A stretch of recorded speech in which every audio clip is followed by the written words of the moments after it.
Добрый вечер. Вы смотрите программу «Якутия в деталях». С вами Надежда Саханская. Музыка есть сокровищница, в которую всякая национальность вносит свое на общую пользу. Так говорил известный русский классик Петр Ильич Чайковский. И словно вторя словам одного из самых величайших композиторов мира, Высшая школа музыки вот уже более 30 лет вносит свой вклад в развитие мировой культуры. О творческом пути школы и ближайших ее планах мы поговорим сегодня с нашей гостьей, ректором Высшей школы музыки Надеждой Зайковой. Надежда Михайловна, добрый вечер. Добрый вечер. Ну вот 3 десятилетия существования школы – это очень внушительный срок. Какие достижения можно уже перечислить? Ну, самая главная задача, которую поставила перед нами основной организатор этой школы Михаил Ефимович Николаев, она заключалась в том, чтобы мы готовили одаренных детей, собирая их по всей республике, для того, чтобы они могли играть на классических музыкальных инструментах и развивали профессиональное классическое музыкальное искусство в республике. За 30 лет Высшая школа музыки выпустила всего-навсего 515 человек. Много это или мало? Ну, для 30 лет кажется, что это не очень много. Но если думать, что музыканту для того, чтобы он играл, нужно 11 лет учиться, получая среднее профессиональное образование, а потом еще нужно 5 лет учиться для того, чтобы получить высшее профессиональное образование, то получается, что на самом деле за это время это правильное число. 515. Что случилось с выпускниками Высшей школы музыки? Ну, во-первых, через 12 лет после открытия Высшей школы музыки мы явили миру государственный ансамбль скрипачей «Виртуозы Якутии». Первый состав профессионального коллектива полностью состоял даже не из студентов, из обучающихся Высшей школы музыки. Это очень высокая оценка деятельности преподавателей, тех, кто боролся и создавал этот коллектив. Теперь уже очень известный, который гастролировал в 30 странах, является лауреатом огромного количества международных конкурсов. И уже сейчас 4-е поколение скрипачей, так считают организаторы, играют в этом ансамбле. Тоже обучающиющиеся? Или сейчас уже… Ну, сейчас среди них есть девушки, которые выпустились у нас. Большую часть составляют студенты. Ну, конечно, и учащиеся есть. Самая молодая участница ансамбля Айсулу Туркибаева, она учится в 9 классе. Ого! Ну, 515 – это, да, правильное число, как вы подметили. Тут, наверное, надо говорить больше о качественном показателе, нежели о количественном. Я вот не докончила свой рассказ, потому что через 18 лет после создания Высшей школы музыки начинает работать в республике государственная филармония. У нас появляется симфонический оркестр. Сейчас работает симфонический хор. Есть коллективы внутри самой филармонии, концертирующие, духовые, струнно-смычковые. И все они в основном состоят из выпускников Высшей школы музыки. Обновился намного состав симфонического оркестра театра оперы и балета.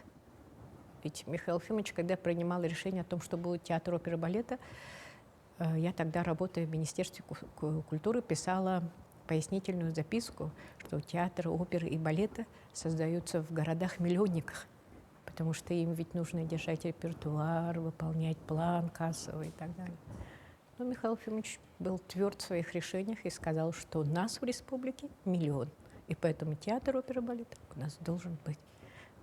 В это время работает Высшая школа музыки, которая начинает готовить и вокалистов. Мы очень гордимся тем, что среди выпускников у нас есть Николай Попов. Он первый народный артист, из выпускников Высшей школы музыки.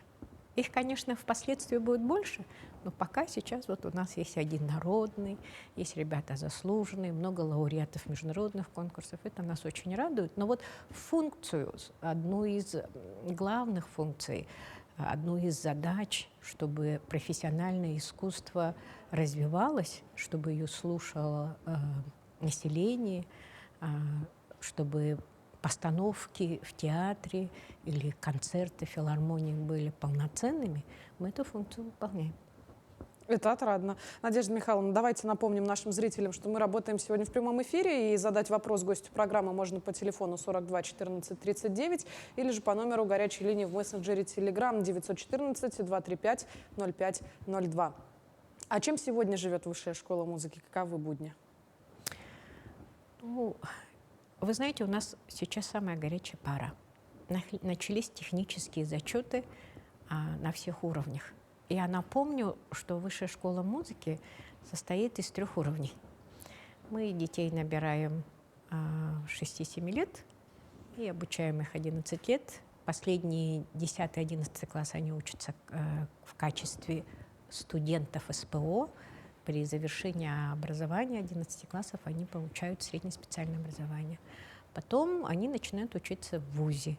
И там мы делимся на бакалавриат и делимся на специалитет. Вот хочу сказать, что в тот момент, когда в стране очень серьезно стоял вопрос о том, что все должно быть разделено на 2 уровня, то преподаватели, спасибо им большое, руководство тогда, и республика это приняла, настояли на том, что музыкантов нужно учить по отечественной школе, что это должна быть русская, советская школа, и что должны обязательно готовить специалитет. Скажу вам, что многие консерватории начинают возвращаться к этой системе, а мы ее сохранили. Значит, самые интересные события, которые происходили в последнее время, это, конечно, то, что мы традиционно провели конкурс «Новые имена Якутии». География очень широкая, количество участников очень большое. Наконец-то после пандемии, когда мы разорваны были эти связи, и когда после пандемии мы конкурсы проводили, то участников было не очень много, то в этом году участников было очень много. Мало того, мы членами жюри пригласили наших добрых друзей.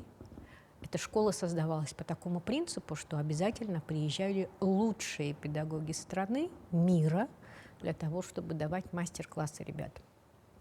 Вот в этом году к нам приезжали представители Московской консерватории и специализированные школы Санкт-Петербургской консерватории. Конечно, это дает очень большой импульс для того, чтобы не только наши педагоги, мы очень открыты, но и преподаватели из других районов, улусов, городов республики приняли в этом участие. В этом году мы традиционно принимали участие в конкурсе «Музыкальный Владивосток». Ну, традиционно мы отправляем небольшое количество людей, но в этом году мы посчитали наши деньги и пришли к выводу, что нам нужно обязательно отправить большое количество ребят. Спасибо большое Фонду будущих поколений, Малой академии наук. Мы являемся ресурсным центром Малой академии наук. Они выделили нам деньги, 500 тысяч, на которые мы отправили наших ребят во Владивосток. Причем хочу вам сказать, что в этом году мы были очень успешны. И успешность заключается в том, что наконец-то приехали из-за рубежа китайцы. Теперь очень много китайских ребят по государственному плану, решению Компартии, Министерства образования Китая осваивают классические музыкальные инструменты. Не первый год, еще до пандемии они начали этим заниматься. И большое количество отечественных педагогов выехало туда и работает.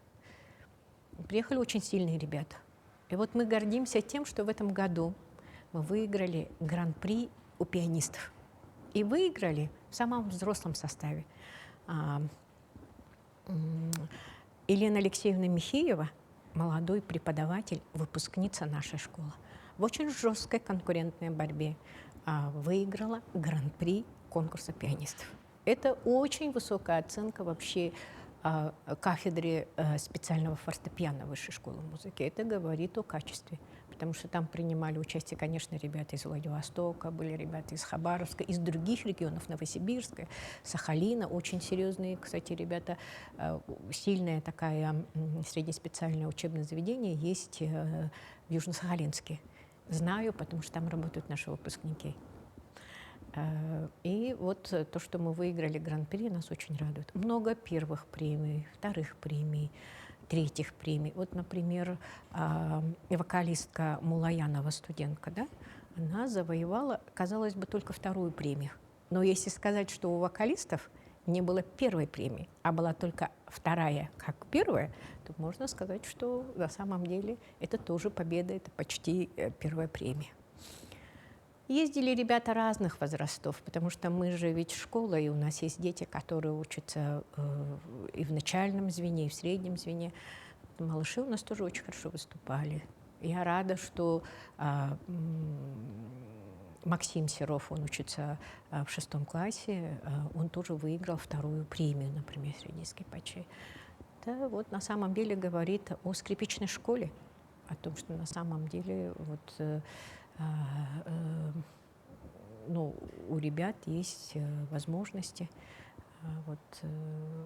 выигрывать на конкурсах. Конкурсы необходимы для того, чтобы мы понимали, какое место и где мы сейчас находимся вообще в музыкальном образовании, какое место занимаем. Это для нас очень важно.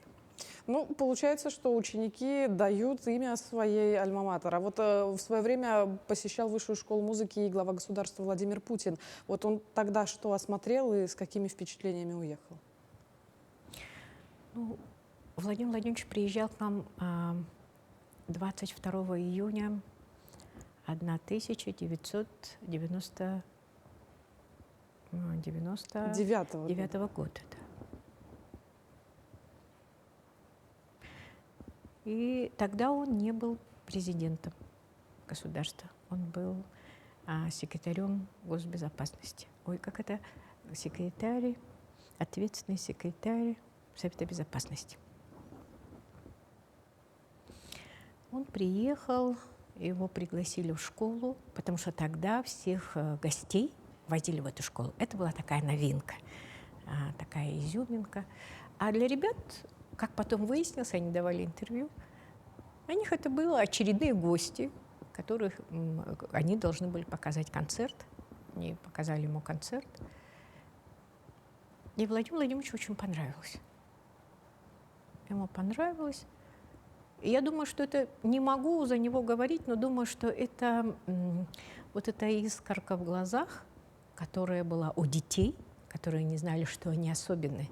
Ведь тогда отбирали по всей республике, и приехавшие туда дети считали себя вообще счастливчиками большими. Горели глаза у педагогов, потому что они первые победы уже почувствовали. Еще не было никакой филармонии, еще оркестр, театр был такой, какой он есть.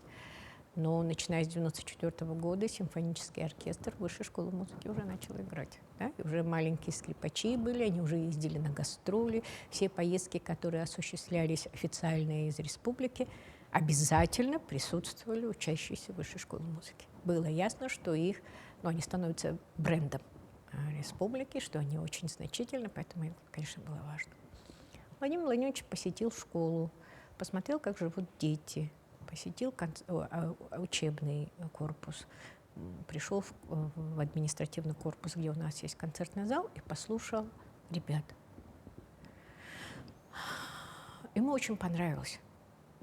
Прошло 25 лет с того времени, как он у нас был. Вот летом, в июне, исполнится ровно 25 лет. Как он был. С того визита, да. Но когда он говорит о школе, а вот получилось так, что в 2023 году он много о нас говорил. Ну, немного, но достаточное количество говорил.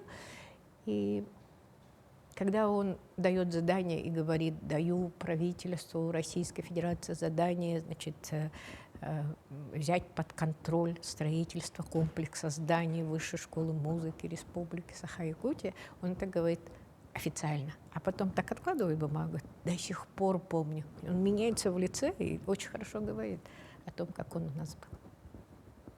Ну, давайте тогда поговорим о том, как изменится сейчас Высшая школа музыки. Высшая школа музыки изменится. Ну, значит, надо вспомнить историю. Еще в начале 2000-х годов первый ректор школы Василий Афанасьевич Босиков написал официальное письмо в правительство, что в школе необходимо специализированное здание. Спасибо большое всем, кто принял решение о том, что канадская деревня должна принадлежать музыкантам. Но вы же должны понимать, что музыканты — это звук, что должна быть хорошая звукоизоляция, что должны быть хорошие репетитории, большие помещения, чтобы духовой оркестр не мешал скрипачам, скрипачи могли спокойно заниматься, не мешать камерникам, чтобы камерный оркестр сам, духовой оркестр сам, симфонический сам, значит, чтобы академический хор сам пел. Ну, в общем, много коллективов, чтобы они все звучали. Решение, на самом деле, тогда еще было поддержано руководством республики, как-то были какие-то подвижки, но вот до 2013 года был придуман макет, такие дома с колоннами и так далее, все в лучших традициях, значит, консерватории, и даже посчитали примерно, какие классы нужны и так далее. Но вот после 2013 года как-то это постепенно забылось, и, значит, о строительстве Высшей школы музыки перестали говорить. Год пандемии, он принес нам много проблем. Мы до сих пор не можем от этого отойти. Но этот год дал Высшей школе возможность вернуться к техническому заданию, начать думать о том, как переоснастить, как оформить. Был объявлен тендер. В 2021 году мы уже получили проект. В 2022 году мы получили заключение экспертизы. И началась борьба. Значит, спасибо большое Вячеславу Анатольевичу Штурову. Потому что когда принималась программа развития Дальнего Востока и Сибири, президентом тогда был Дмитрий Анатольевич Медведев. Эта программа была принята, и там Вячеслав Анатольевич принял решение, что нужно отвести землю под вторую очередь Высшей школы музыки. Она находится совсем рядом, через забор, вот прямо рядом с территорией нынешней Высшей школы музыки. Это дополнительных 8 гектаров земли. Это большая территория. Но сейчас мы занимаем 11 с хвостиком, будем почти 20 занимать. И вот когда мы думали над проектом, мы хотели, чтобы школа была какая-то такая оригинальная. И было принято решение, мы посмотрели много разных вариантов и остановились на варианте, что здание само выполнено в виде рояля. К нам, кстати, приезжали представители Китая, бизнес-структур Китая, и сказали, что у них есть такое здание. Мне стало интересно, я попросила, покажите мне, пожалуйста, фотографии. Оказывается, у них в виде украшения, вот та часть, где клавиши рояля, просто-напросто есть такое, как-то пристройка такая есть. А у нас весь учебный корпус, состоящий из 3 этажей, он выполнен в виде рояля. И ждем, когда это все получится. Это удивительно. Ну, в голове это представляется, конечно, но как это будет исполнено в настоящем варианте? Ну, правда, вы знаете, дело в том, что сейчас мы же установили первую сваю. 27 апреля, в День Республики, с участием Айсена Сергеевича Николаева. Спасибо ему большое. Вообще спасибо Республике, потому что в очередной раз, не дожидаясь федеральных денег, Республика на первый этап работы выделила нам деньги. Были проведены торги, и на самом деле выбран исполнитель. И вот, вы знаете, у нас даже сваи будут особенные. Да, они какие-то такие. Сейчас часть сваи уже... Мы 27-го забили первую сваю. Спасибо большое ребятам, строителям. Они уже те сваи, которые традиционно устанавливаются в городе Якутске, уже установили. До 20 июня они установят основную часть всех этих свай. И сказали, это сложно. У вас сложная конфигурация, и поэтому они будут какие-то особенные самозамораживающиеся сваи устанавливать. И мы ждем, когда наступит время, когда эти сваи будут готовы, и их начнут дальше устанавливать. Надежда Михайловна, а вот такой вопрос. Почему рояль? Вот у нас все-таки Республика Саха-Якутия и, казалось бы, национальный инструмент хамус. Почему не выбрали именно этот музыкальный инструмент? Ну, из хамуса трудно было бы, наверное, сделать такое помещение, чтобы в середине был большой концертный зал и так далее. Да? Надо сказать, что хамус присутствует вообще в жизни нашей школы. Если вы знаете, наша эмблема — это стерх, который держит хамус и летит. Он взлетающий стерх, который держит в руках хамус. Но рояль... Вы знаете, дело в том, что когда музыкант формируется, есть пианисты и кафедра отделения, и кафедра специального фортепиано в Высшей школе музыки готовят именно пианистов. Но всякий музыкант, который учится в Высшей школе музыки, занимается, и это не специальное, а общее фортепиано. Да? И, то есть ребята на самом деле для того, чтобы слышали музыку, понимали ее, они обязательно, независимо от того, на каком инструменте они играют, они обязательно осваивают игру на фортепиано. И поэтому рояль — это такой объединяющий всех, кто учится в нашем учебном заведении, инструмент, потому что и вокалисту обязательно нужен концертмейстер, который ему аккомпанирует, безусловно, прежде всего на этом инструменте. Без концертмейстера никуда. Вот, наверное, один из популярных вопросов, который, может быть, вы часто слышите и от родителей, которые приходят вместе со своими детишками. А вот как стать студентом Высшей школы музыки? Да. Ну, во-первых, это самое главное, чтобы у самого ребенка было желание. Но она просыпается позже, потому что решение за ребенка, который поступает к нам в школу, чаще всего принимают взрослые. Родитель. Тот, кто его приводит в нашу школу. Родитель наблюдает за ребенком, видит, что он по-особенному относится к музыке, он музыкален, он ритмичен. Да? Вот начиная с 1 апреля, как и все вузы страны, мы начали, и школы страны, мы начали подготовительную часть к поступлению в нашу школу.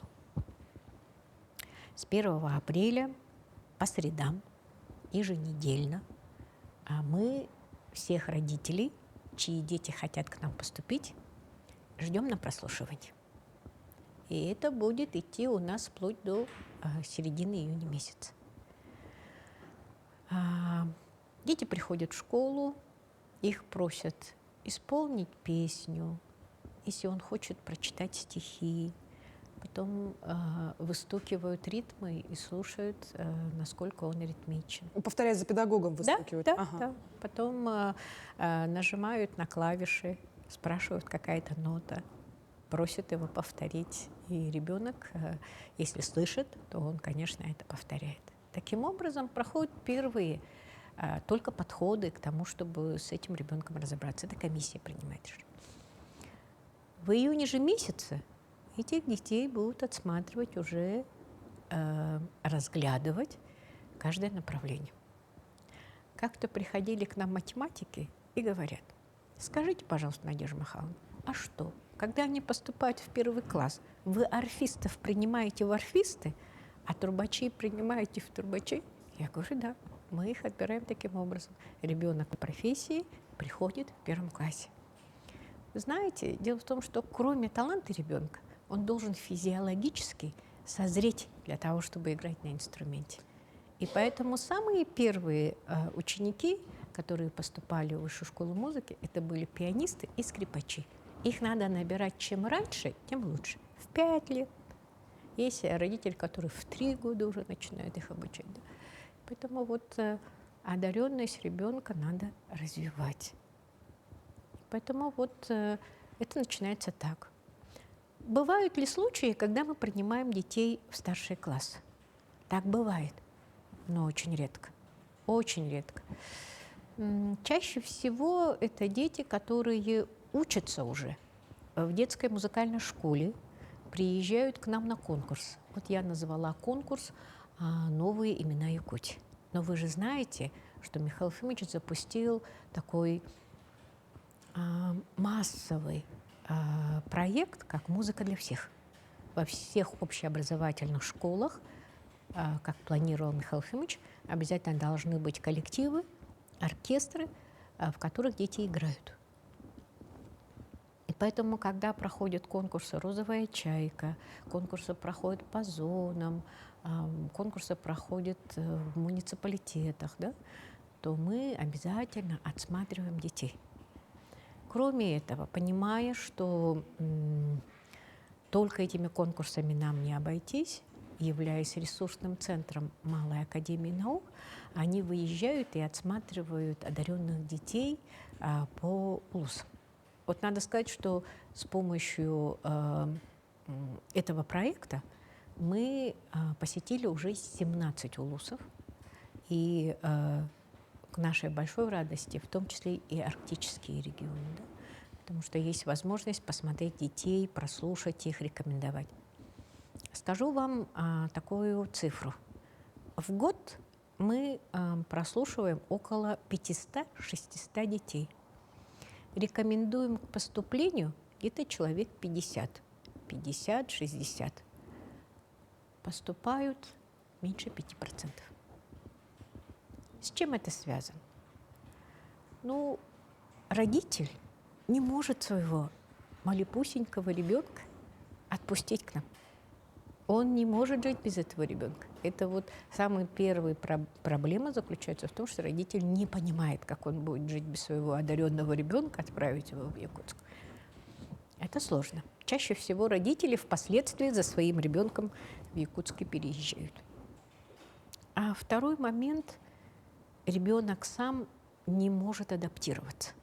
Вот для этого Высшая школа музыки проводит 2 летних творческих сезона. Ну, такие творческие школы называются. Мы проводим их в конце июня, и совсем-совсем к концу августа месяца вот дети проходят, когда с ними работает наш психолог, с ними работает наш социальный педагог. Они смотрят, сможет ли ребенок адаптироваться. Эти дети отрываются от родителей, в течение 10 дней в условиях нашей школы живут. И надо посмотреть, ребенок может адаптироваться или нет. Потому что вот социальная часть вопроса, как он адаптируется, для нас ведь очень важно тоже. В августе месяце те дети, которые рекомендованы после конкурсов, после отборов, те ребята, которые не смогли пройти в июне месяце, да, или даже прошли июнь месяц, но они рекомендованы к тому, чтобы посмотреть их, как они обучаются, мы проводим вторую школу, она проходит в августе. И вот тут с ними занимаются педагоги, по какому направлению эти дети будут обучаться. Дети сами выбирают направление? Нет. Нет. К сожалению, нет. Их отбирают педагоги. Ну, насколько они подходят физически. И тут начинается работа социального педагога. Очень важно, чтобы родитель был убежден, что его ребенок должен выбрать эту профессию. Чем отличается учеба в детской музыкальной школе в Улусе или в городе Якутске от учебы у нас в школе? Этих детей мы готовим как исполнителей с самого начала. С самого начала их готовят как профессиональных музыкантов. То есть первые 4 года обучения – это предпрофессиональная подготовка. Так было раньше. В советское время каждая детская музыкальная школа была нацелена на то, чтобы это была предпрофессиональная подготовка. Родитель платил взносы. Он внимательно следил за тем, чтобы ребенок обязательно посещал школу, ведь он платил взносы. Кроме этого, родителю надо было покупать инструменты. Даже в советское время они не были дешевыми. И была такая ответственность со стороны третьей стороны обучения родителя. Какое-то время после 2010 года систему образования передавали вот это начальное художественное образование, потому что это же дополнительное образование. Ну да. Да. И в результате понятие предпрофессиональной подготовки, потому что люди ушли из системы, они перестали принадлежать Министерству культуры. И самое главное было, чтобы ребенок был занят как в кружке. Он занимался, педагог с ним находился, он какие-то начальные азы получал, но и родитель, и ребенок знали, что это не профессия, что это дополнительные навыки для домашнего музицирования, для общего развития ребенка, но никак не это профессия в будущем. К чему это привело? К тому, что у нас среди детских школ искусств даже наименование поменяли. Они перестали быть детскими музыкальными школами. Просто школы искусств. Они стали детскими школами искусств. С одной стороны, это расширяет возможности, появилось много фольклорных классов, есть огромное количество театральных, художественных, а музыкальных, особенно классических музыкальных инструментов, становится все меньше. Таким образом, само начальное художественное образование, музыкальное образование в нашей республике, точно так же, как и в стране в целом, пережило несколько этапов такого сокращения. Первый раз большое сокращение было в начале 90-х. Страны не стало. Люди разделились по другим странам. Огромное количество людей выезжало с севера. И ведь уезжали педагоги, потому что их мужья работали шахтерами, работали где-то на производстве, добывающей промышленности. Они выезжали, вместе с ними выезжали и педагоги. Надежда Михайловна, и, наверное, завершающий вопрос нашей с вами беседы. Для ребенка что главное? Талант? Или это вещь врожденная, или как-то это можно развить? Вы знаете, говорят, что талант в музыкальном образовании занимает не более 10%. 90% – это усидчивость. Желание ребенка, большое желание и усидчивость.